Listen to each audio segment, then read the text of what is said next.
வணக்கம், welcome back to Thoothukudi cooking. இன்றைக்கி நம்ம பார்க்க போகிற ரெசிபி பட்டர் சிக்கன். எல்லாருக்கும் ரொம்பவே பிடிச்சமான பட்டர் சிக்கன் வீட்டிலே எப்படி சூப்பராக செய்யலான்னு பார்க்கலாம் வாங்க. அதுக்கு கடாயை காய வச்சுருக்கேன். அதில் 1 டீஸ்பூன் அளவு பட்டர் சேர்த்துருக்குறேன். இது லேசாக உருகட்டும். இது கூட சின்ன துண்டு பட்டை, 2 கிராம்பு, 2 ஏலக்காய் சேர்த்துருக்கேன். இதெல்லாம் இதில் லேசாக பொரிஞ்சு வரட்டும். கொஞ்சம் முந்திரி பருப்பு சேர்த்துருக்கேன். முந்திரி பருப்பு உங்களுக்கு எந்த அளவுக்கு தேவையோ அந்த அளவுக்கு சேர்த்துக்கோங்க. அதை சேர்க்கும்போது கிரேவி நல்லா திக்காக வரும். அதுக்கு தான் 2 பல்லாரி வெங்காயம், 4 தக்காளி, இதை கொஞ்சம் பெருசாக கட் பண்ணி போட்டிருக்கேன். இதெல்லாம் நல்லா வதங்கட்டும். இதுக்கு தேவையான அளவு உப்பு சேர்த்துக்கலாம். தக்காளி மொத்தம் 200 கிராம் இருக்குது. பல்லாரி வெங்காயம் 130 கிராம் இருந்துச்சு. இப்போ இது நல்லா வதங்கணும். இங்கே பாருங்கள், இப்போ நல்லா வதங்கி வந்துருச்சு. அதை ஆற விட்டு அரைச்சி எடுத்துக்கலாம். இப்போ கடாயை காய வச்சு இன்னொரு டீஸ்பூன் அளவுக்கு பட்டர் சேர்த்துருக்கிறேன். பட்டர் கொஞ்சம் மெல்ட் ஆகட்டும்.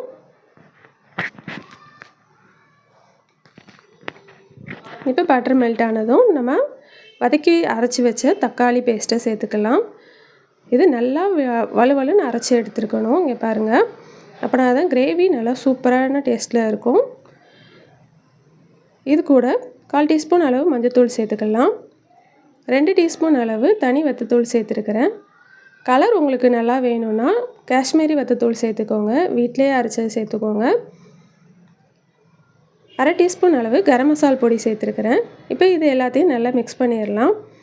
இப்போ 2 டீஸ்பூன் அளவு தான் சேர்த்துருக்கிறேன். அதுக்கப்புறம் திருப்பி 2 டீஸ்பூன் சேர்த்துருந்தேன், உரப்பு காணலைன்னு சொல்லிவிட்டு. நீங்கள் தனி வத்தத்தூள் கூட காஷ்மீரி வத்தத்தூள் சேர்க்குறீங்கன்னா அதுக்கேற்ற மாதிரி அளவு பார்த்து சேர்த்துக்கோங்க. காஷ்மீரி வத்தத்தூள் சேர்க்கும்போது கலர் நல்லாயிருக்கும். 1 டீஸ்பூன் அளவு சீனி சேர்த்துக்கலாம். 1 டீஸ்பூன் இஞ்சி பூண்டு பேஸ்ட் சேர்த்துக்கிடுவோம். இது இப்போ எல்லாத்தையும் நல்லா மிக்ஸ் பண்ணி விட்டுறலாம். சீனி சேர்க்குறதுனால அதோட இனிப்பு தனி சுவையாக இருக்கும். புளிப்பு, இனிப்பு, உரப்பு, உப்பு கலந்து சூப்பரான டேஸ்ட்டில் இருக்கும். இப்போ 1/2 கிலோ சிக்கன் எடுத்து கழுவி எடுத்து வச்சுருக்கிறேன். அதையும் இப்போ நம்ம கிரேவியில் சேர்த்துடலாம்.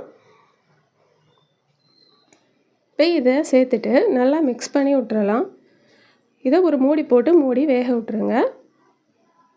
மூடி போட்டு மூடி வேக விட்றதுக்கு முன்னாடி உப்பு வரப்பு பார்த்துக்கோங்க, கரெக்டாக இருக்கா இல்லையான்னு.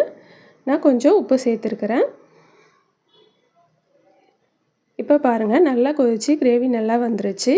சிக்கனும் நல்லா வந்துட்டு இது மேலே 1 டீஸ்பூன் அளவு பட்டர் சேர்த்துருக்குறேன். நீங்கள் ஃப்ரெஷ் க்ரீம் இருக்குன்னா அதை சேர்த்துக்கோங்க. கஸ்தூரி மேட்டி இருக்குனாலும் அதையும் கசக்கி சேர்த்துக்கோங்க. நம்ம இந்த மாதிரி செஞ்சாலே ரொம்பவே சூப்பரான டேஸ்ட்டில் இருக்கும். கஸ்தூரி மேத்தி, ஃப்ரெஷ் க்ரீம் அது இல்லாமலே ரொம்ப நல்லாயிருக்கும். நாங்கள் இப்போ பட்டர் சிக்கன் சாப்பிட போகிறோம். நீங்களும் உங்கள் வீட்டில் செஞ்சு பார்த்து சாப்பிட்டு எப்படி இருக்குன்னு சொல்லுங்கள்.